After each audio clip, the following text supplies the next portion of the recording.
it's now time for some real actions. Are you ready for taking some actions? I hope you've already finished the actions of the first module. If you've still not done, please do that, right? And now get ready for some massive actions in this module. So if you're ready for the actions, type in the comment.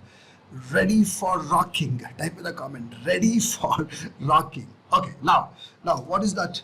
What is the actions you really have to take? What are the actions you really have to take? Let's kind of understand that one by one, right? So first of all, you will list down all your financial assets that you have. All your financial assets, be it a fixed deposit to a NSC to a balance in your bank account, everything. Think about your provident fund. Think about your gratuity. Think about if you're working, if you have your own business. Think about all the investments you have made. Think about all the insurances you have invested in. Everything. First, you list down all your financial assets. Next, you will work on your financial goals that you want to achieve in the next 3, 5, and 10 years. 3 categories: 3 years, 5 years, 10 years. 3 years is relatively short term. 5 years is medium term and 10 years is long term. What is your financial goals? What is your objective you want to achieve? You got to be very clear, right? And if you want to kind of fund your children's education, if you want to fund your own home, if you want to fund your holiday, if you want to fund something for yourself when you turn a little older, everything you got to kind of have that thing neatly listed down. So please work on your financial goals. And the next is you will evaluate if your current financial assets that you already have will help you meet your goals. So you may have some money invested in stocks, some money invested in mutual funds, some money invested in fixed deposits, wherever you have, and then you have your goals. See if you continue doing whatever you're doing, will it meet the need or will it not meet? Or if you're somebody who have not even started to create your financial asset, list down your goals, financial goals, and then start to think, how can you start? From where can you pick? What can you do next? Right? Next, after that, you will identify and quantify the gap from your current financial situation to your goal. If you have a financial asset, say of 10 lakh rupees, and based on your financial goals, you need 50 lakh rupees, now there is a 40 lakh gap. That is what you will identify. And then see, what are all those categories? Is it a very daunting gap or is it a small gap? Whatever that is, right? And then finally, you will basis that build your investment plan to bridge the gap. What is the investment plan we spoke about, right?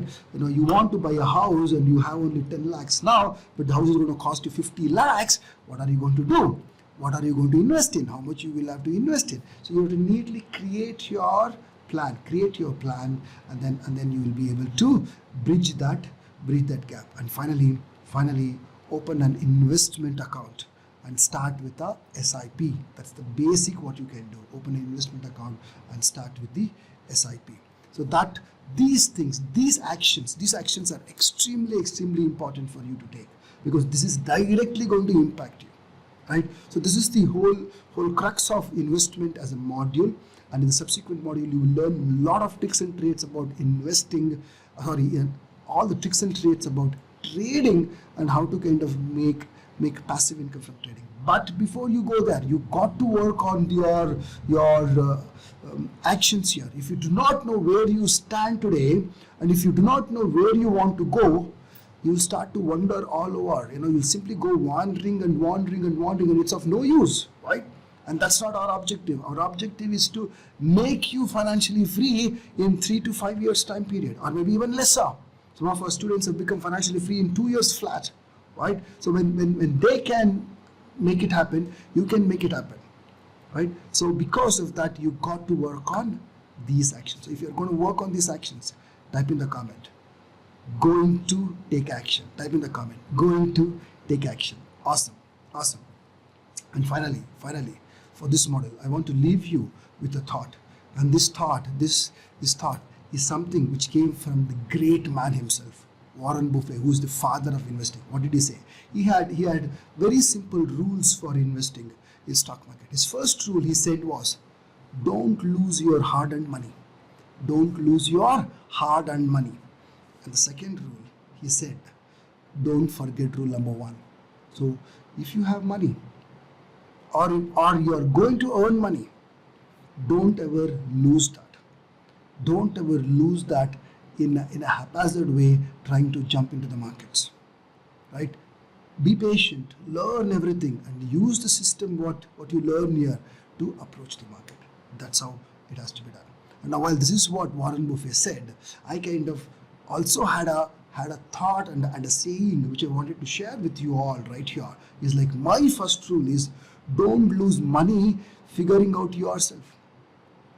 Do not burn money. Try to discover it for yourself. Try to reinvent it for yourself. It's already reinvented. It's already invented. You just have to replicate it, right? So that is the first rule. The second rule is always invest in yourself first. Everything else will fall in place if you are well invested.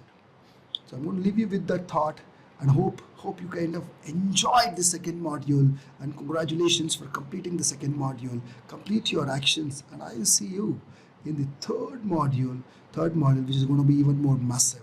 And you're going to learn a lot and implement as well. This learning is going to go deeper only when you complete your actions by implementing. With that thought and with these rules from Warren Buffett and myself, I wish you all the success in your investing plan and a bigger journey with us in this path of financial freedom and abundance. See you in the next one.